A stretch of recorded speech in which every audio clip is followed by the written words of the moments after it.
Hi guys! Magandang buhay! So, sa video na ito, ang pag-uusapan natin is kung ano ang mga bagay na dapat meron ka bago mag-alaga ng rabbit. Okay?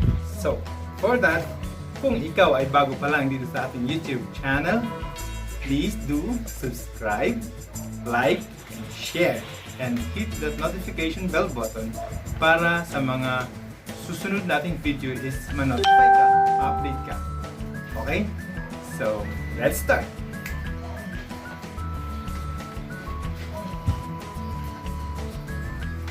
Ano nga ba ang mga kailangan mong ihanda bago ka mag-alaga ng rabbit? Okay? So, number 1 is kailangan meron kang lugar or space na paglalagyan. Okay? So, kailangan yung paglalagyan mo lugar is well ventilated. Nakapasok ang hangin at nakakalabas ang hangin. Hindi gaanong mainit. Yan. At hindi maingay. Okay? So, number 2, kailangan maghanda ka rin ng cage. Siyempre, saan mo sila ilalagay, di ba? So, yan. Yung about sa cage is meron tayong separate video regarding dyan. So, marami ka rin makikitang mga topics sa YouTube na regarding sa cage. Yung standard size niya na cage. Ayan. Right? So, kailangan meron kang cage. Okay? Meron silang sarili nilang bahay doon sa bahay mo. Okay. Right. So, number 3 is kailangan meron kang lalagyan ng pagkain. Tulad halimbawa nito. So, magagamit mo yung ako ginagamit itong lata ng gatas kasi mas secure siya. So, hindi makakapasok yung langgam o hindi siya makakain ng daga o kung ano man. Right? Talagang para sa pagkain lang. Kailangan meron kang secure na lalagyan ng pagkain. Okay? Kailangan meron ka ding lalagyan ng tubig. Lalagyan nila ng tubig, painuman.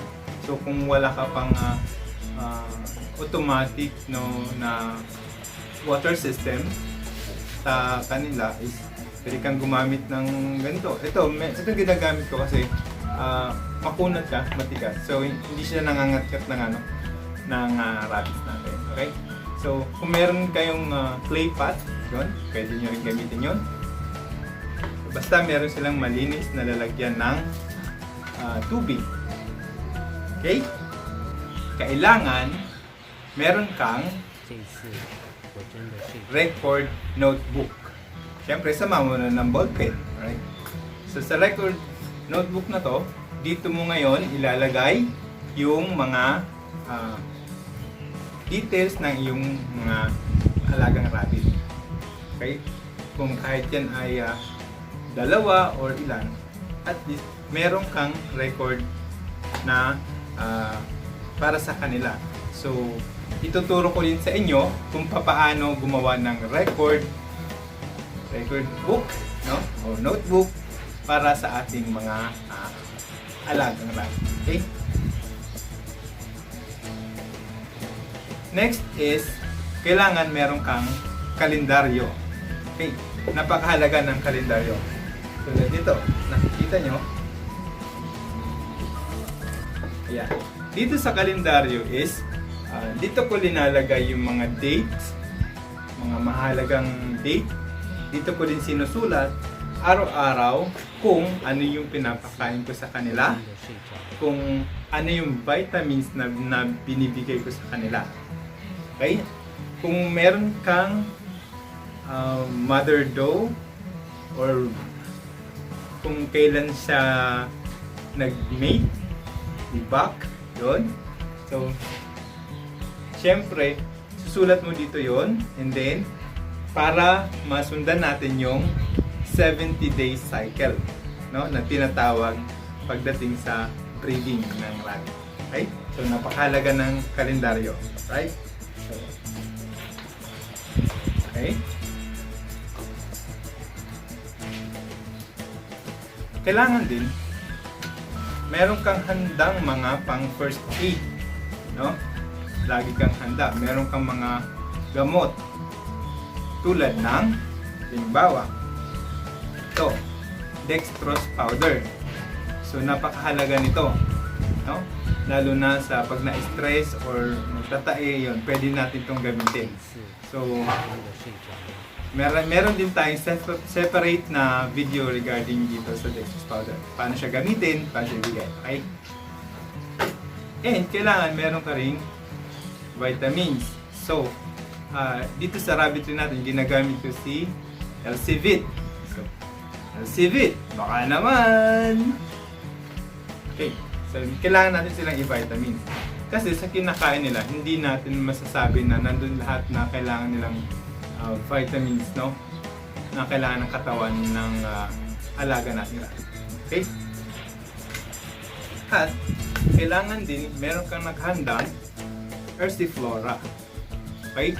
Yung Ursiflora, ito mabisa to sa gamot sa pagtatae ng ating mga rabbit. Okay?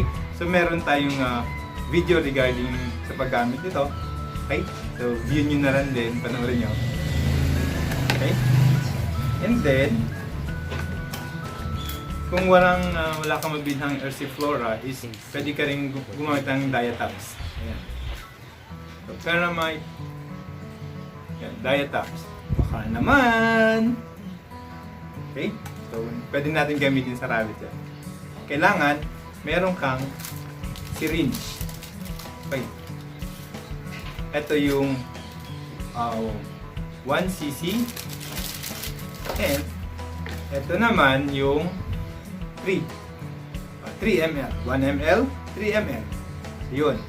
Pero mostly, pag bata pa yung mga rabbits na alagaan natin, I prefer na ito, yung 1 ml. Kasi mas mahaba yung musok nito. Okay? So, mas mabilis natin siyang pang force feed.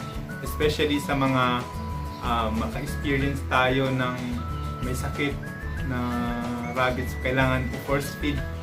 So ito, mas prefer ko to. Okay? Okay.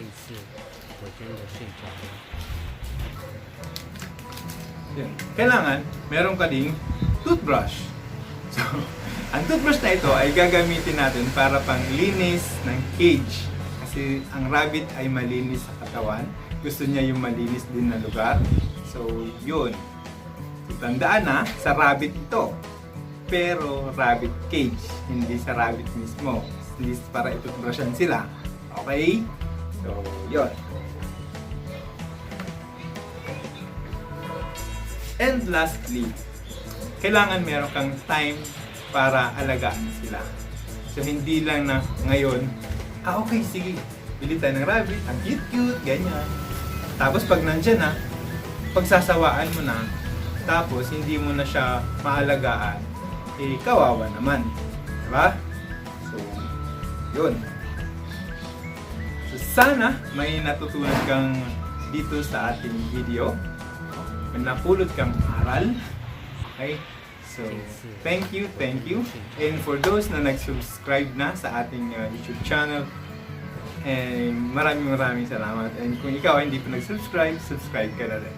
And for more videos na i-upload pa natin. Alright? Thank you and God bless. Enjoy!